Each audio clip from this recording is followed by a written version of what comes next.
Hello everyone and welcome to another Throne and Liberty video. My name is Brian if you happen to be new around here, but if you're a returning subscriber, you already are one of the sexiest beasts around. And that's what you get for subscribing, by the way. Free sexy beast promotions just for hitting that subscribe button. But all jokes aside, today I'm going to walk you guys through an interview talking about the differences between the global version of Throne and Liberty versus that of the Korean version. Now, this is an interview from MMORPG.com. Joseph is the key indicator of this. The key indicator does not make sense. He's the interviewer in this case who wrote the article. The link to the article is going to be in the pinned comments and in the description. Please go give it some love. Go give it a read for yourself. Give it a click. That way we can help drive some traffic to the site. That's how they get paid. And we want to always encourage that level of follow through. But beyond that call to action, guys, welcome in. Now I'm going to walk through this whole article with you. I'm going to give you my thoughts along the way. There's some interesting key points. I'd love to hear your points because you'll see some highlighted text here on screen when it comes to that, because I think that's going to be really key for our discussion. So let's go ahead and dive on in. Now, during the summer of Game Fest 2023, they had the chance to sit down and chat with Amazon Games' Merv, as well as NCSoft's design director, Museep Lee. Now, forgive me for mispronunciations. I don't even speak English well. It is a thing that is a part of this channel. I do apologize. I will continue to try and work on it. Feel free to correct me in the comments as best you need.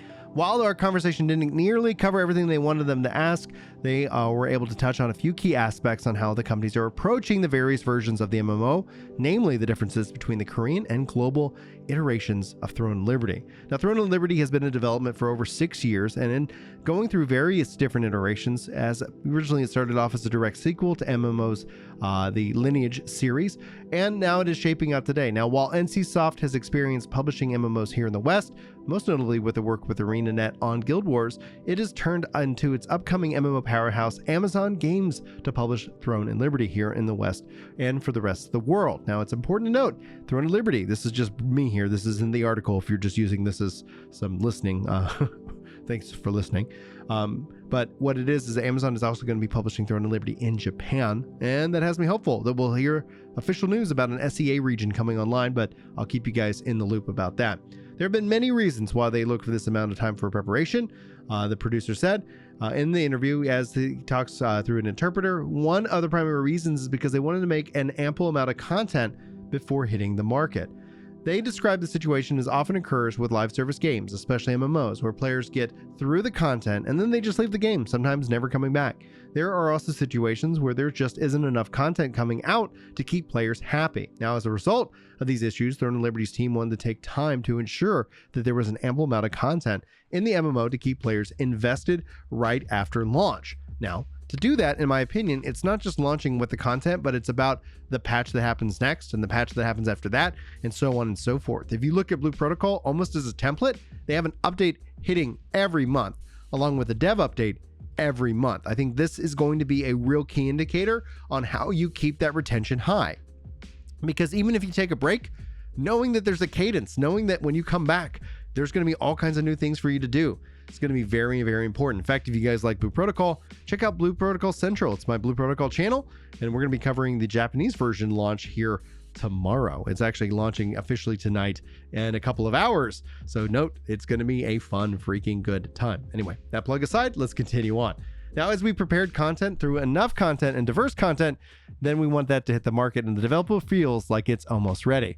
The recent Korean version of the closed beta just occurred, giving unfiltered look at the state of the MMO. Because there was no NDA, Korean streamers, as well as content creators from across the globe, shout out to Jay Evenly, aka Oddly, descending upon the world of Solistrum to give their thoughts and to try out this highly anticipated MMO. And the results were mixed for some. That's to say that very lightly, MMORPG.com.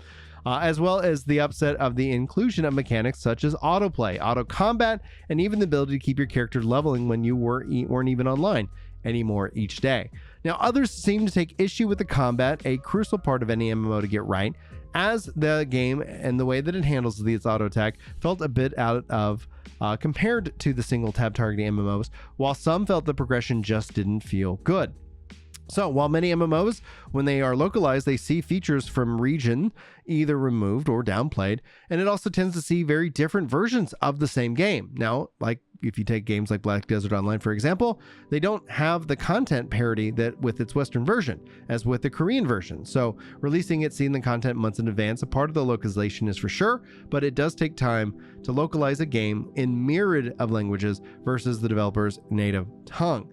However, when speaking with Amazon and NCSoft about Throne of Liberty, it seems like their version of or their vision for the game is different.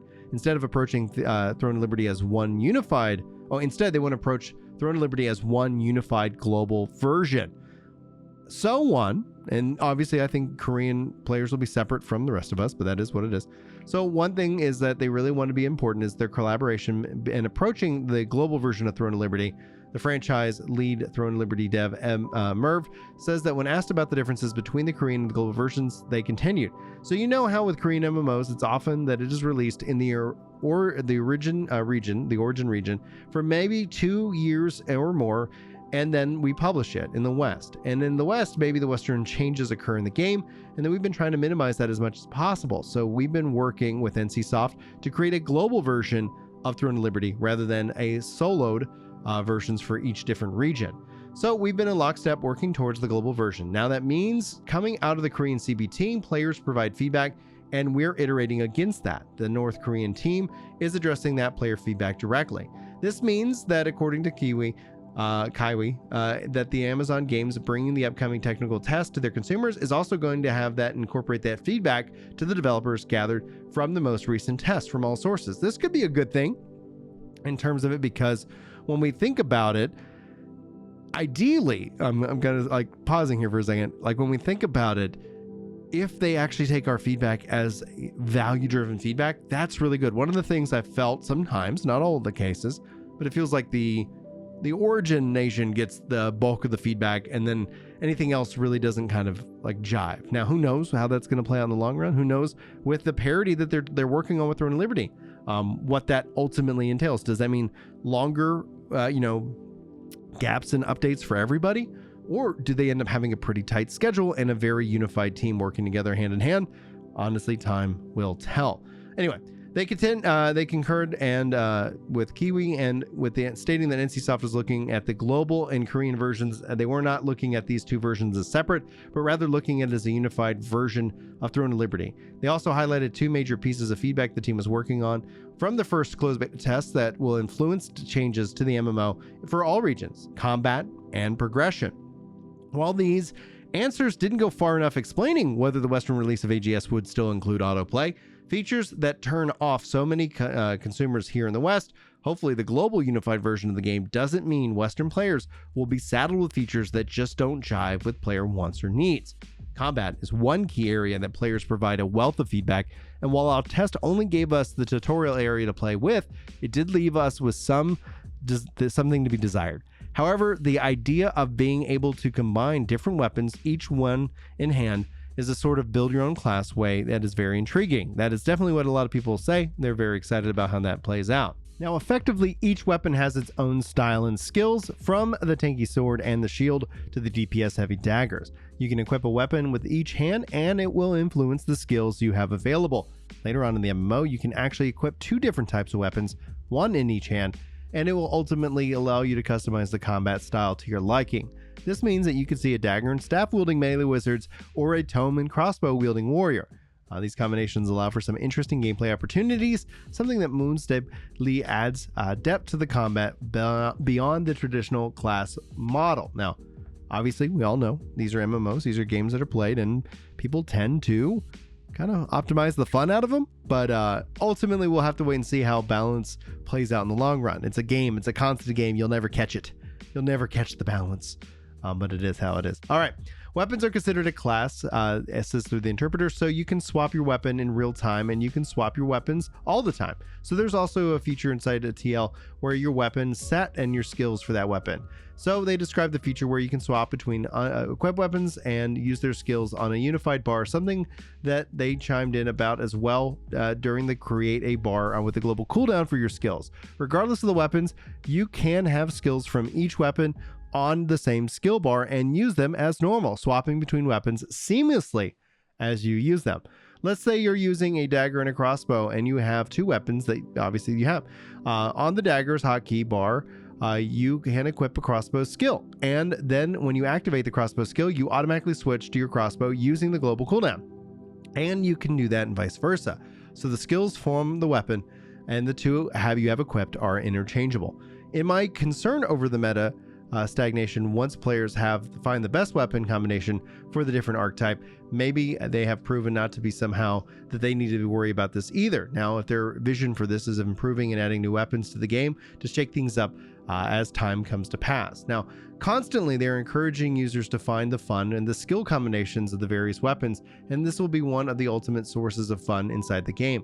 So they go on to say, right now we have 7 weapons, but we plan to add even more with more weapons. And so that means that more skill combinations for these weapons will obviously come. So through this, they hope that players feel that there's there's a lot of depth inside of Throne of Liberty. I really think NCSoft has hit the nail on the head. Merv said, while speaking about the long-term sustainability and balance of the weapon skill combinations, because every time a new weapon comes to Throne of Liberty, there's all the different combinations and the synergies that come along with the existing weapons. So you can still further customize and fill in the role that you need to build your guild based off of whatever weapon comes in and what they intend to use. So here's my thoughts. That's a lot of words, a lot of talk. I'm pretty sure I've butchered several of them. It does sound to me like we're going to see some combat changes. Now, don't get too excited out there, internet. We don't yet know what this truly means. Any kind of change usually is met with this. If you've ever seen the acceptance change curve, usually changes make people scared, and then you think about them, go hands-on with them, and you're like, okay, that's not so bad, and then you get excited about them, and then they change it up again. But that's just kind of the ebb and flow and the nature of all of this. I think, though, what we're seeing here, outside of the marketing that is a part of the Summer Games Fest and this push, is the concept of this global unified version that we're not going to be far, far behind. I, too, am looking forward to going hands-on with this game. Hopefully, I'm going to be able to get into the technical test. We'll see if I'm on Amazon's good list, if they allow me in. Who knows? I've seen some messages and some DMs telling me, hey, what are you doing? So, but anyway, long story short, I'm always going to give you guys the truth and the reality about what is happening and so much more. So I do thank you guys so much for being here. I didn't see anything bad in this interview. This obviously doesn't go into the depths of what they're changing. However, it does sound like some of the feedback that has happened from the Korea version will be implemented into the technical test. And most likely the technical test, I'm going to guess, is sometime in July. But we already just talked about today that the First Descendant is having a test at the end of August. So there's going to be a lot of things to talk about, a lot of games to be playing. And my plan is tonight, if you're watching this in real time, is to go step into the Final Fantasy 16 prologue. I've got that downloaded, installed. I can't wait to set it up. It is apparently for adults, not safe for kids. So just be very careful about that. And thanks, guys, for hanging out with me for this video. Hopefully you enjoyed. Hopefully I'll see you in the next one. But until then, take care.